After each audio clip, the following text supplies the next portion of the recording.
Claro que esto no lo hago con el objetivo de endiosar a los asesinos, sino que solamente lo hago para entretener e informar. Dicho esto, comencemos. Sé que muy posiblemente ya saben de qué les voy a hablar, así que voy directo al grano.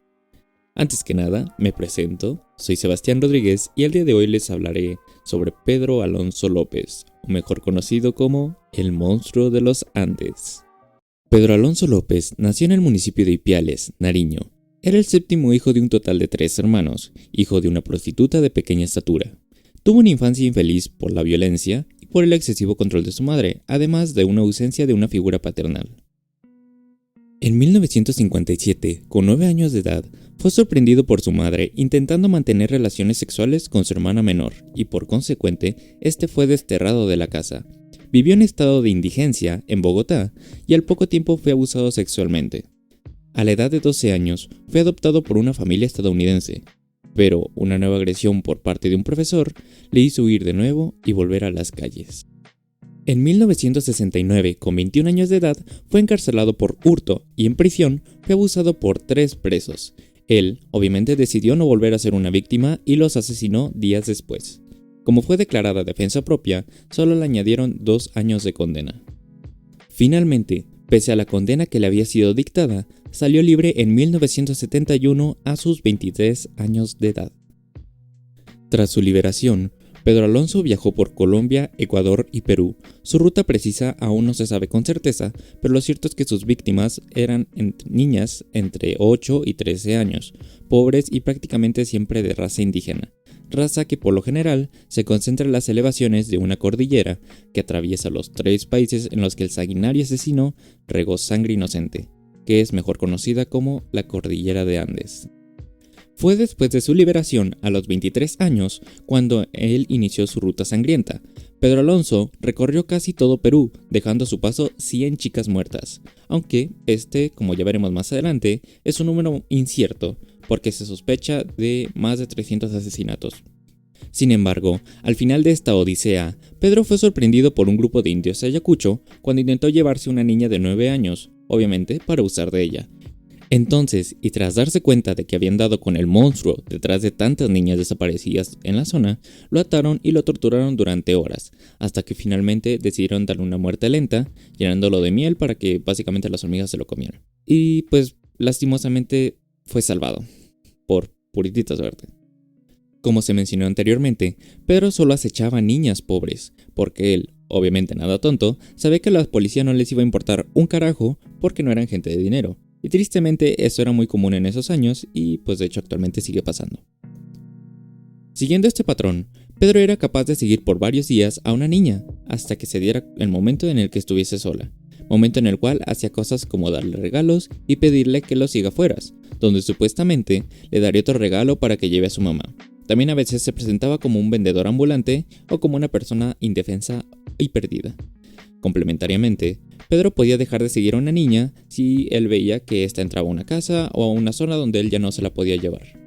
Pedro mataba mediante la estrangulación, y éste se aseguraba de que sus víctimas estuviesen muertas, verificando su respiración o cortándole las muñecas para ver si la sangre aún bombeaba.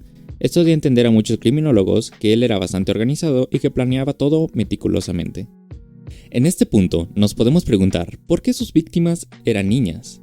Según esto, muchos expertos, y así todo el mundo que se dedica a todo este ámbito, se debe a la fascinación de Pedro por la inocencia y por el placer de quitarla, al igual que lo hicieron con él, como si fuera una especie de venganza entre comillas. No obstante, esta búsqueda por destruir la inocencia es a partir de una fijación del deseo sexual en la figura de la niña, como consecuencia de traumas sexuales del pasado, por lo cual fue catalogado como un asesino hedonista, el cual es un asesino motivado por la emoción. A Pedro también se le consideraba necrofílico, ya que le gustaba ver cómo la vida de sus víctimas se apagaba lentamente e inclusive las enterraba y les hablaba. De hecho, él se refería a ellas cínicamente como sus muñequitas, entre comillas. Como él llegó a decir una vez, y cito: "A mis amiguitas les gusta tener compañía. Solía poner 3 o 4 niñas en un hoyo y hablarles. Era como hacer una fiesta, pero después de un rato, como ellas no se podían mover, me aburría e iba a buscar nuevas niñas". A diferencia de otros asesinos, no guardaba objetos de las víctimas, ni anotaba sus nombres o tan siquiera el número que les correspondía en la lista de asesinatos.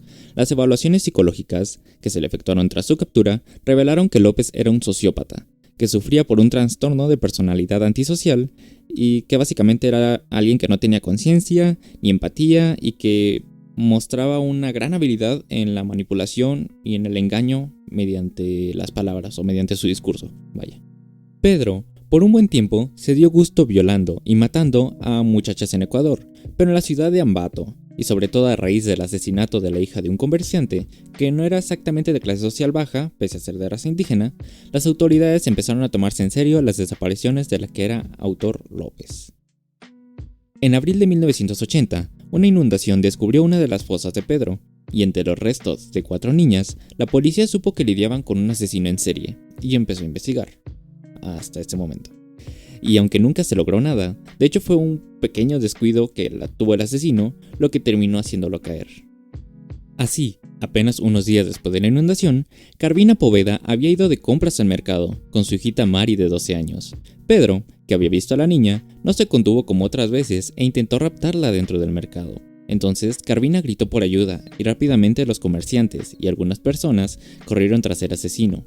Y aunque este logró salir del mercado, no fue lo suficientemente rápido como para evitar ser atrapado. Una vez que llegó la policía, fue arrestado y llevado a la comisaría. Mira, una rima. Donde los policías bastante listos sabían que él era el asesino, pero también sabían que no iba a confesar nada, ni siquiera con un interrogatorio agresivo. Así que el capitán Córdoba actuó encubierto y se hizo pasar por el padre Córdoba Gudino. De esta forma logró hacerse amigo del asesino y solamente así pudo confesar el asesinato de 100 niñas en Colombia y muchas más de 100, entre comillas, en Perú. Para que la policía pudiera confirmar que él era el verdadero asesino, la policía le pidió que los guiara a los lugares donde había enterrado a las niñas. En el primer lugar que les mostró, habían 53 cadáveres de muchachas, cuyas edades estaban entre los 8 y 12 años. De allí, en los 28 nuevos sitios, se hallaron nuevos cuerpos, y el total fue de más de 57. Según él decía, eran más de 300, pero los agentes dicen que 300 es una cifra muy baja. Yo aquí tengo una teoría de que, pues, nada más encontraron este tipo de restos porque, como se mencionó anteriormente, hubo una inundación y hubo fuertes lluvias, entonces quiero suponer que, aparte de las lluvias, pues los animales de la zona fueron esparciendo los restos, se los llevaron, se los comieron o no sé. Pero pues quiero pensar que es por eso que no se encontraron todos los cuerpos, o simplemente Pedro no quiso decir dónde estaban absolutamente todos. Así que pues solamente eso. Lastimosamente, Pedro fue sentenciado a 16 años de prisión, ya que en ese tiempo, en Ecuador, esa era la pena máxima permitida. Por supuesto que hubo mucha gente que no le gustó para nada la idea, de hecho a mí tampoco, pero pues en ese momento no se podía hacer mucho. De estos 16 años, solamente cumplió 14, debido a que fue liberado antes por su buen comportamiento. Esta liberación tan temprana causó un revuelo en el pueblo ecuatoriano, por lo cual, unas horas después de su liberación, fue detenido por ser extranjero y no tener la documentación adecuada, y fue llevado a Colombia, donde fue procesado por 2 asesinatos que cometió en 1979. Ya una vez en Colombia, este no fue llevado a prisión, pero sí fue llevado a un sanatorio donde en 1998 fue liberado bajo una fianza de $50 y con la condición de seguir con su tratamiento, que por supuesto nunca siguió y nunca se volvió a presentar. Después de que él se fue, Pedro volvió a casa de su madre para arreglar cuentas, entre comillas.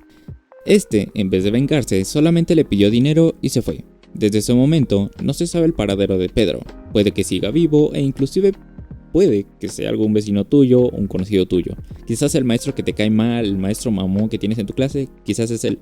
Así que mucho ojo. Y hasta aquí la historia de Pedro Alonso López, alias el monstruo de los Andes. Espero que les haya gustado y obviamente tuve que obviar algunas cosas, ya que pues había fragmentos que encontré de entrevistas donde él mencionaba ciertas cositas sobre las víctimas y pues la verdad sí como que está medio turbio y medio enfermo el tema. Pero pues si quieren saber más, pueden buscarlo en YouTube, pueden buscarlo en Google, hay un montón de foros, de notas periodísticas y pues de todo tipo de información. Y pues creo que ya se sería todo. Pueden seguirme en Instagram como @yo_soy_sebas y el yo con i latina por favor. Gracias por llegar hasta acá y ojalá nos podamos ver en otra ocasión. Muchas gracias y bye.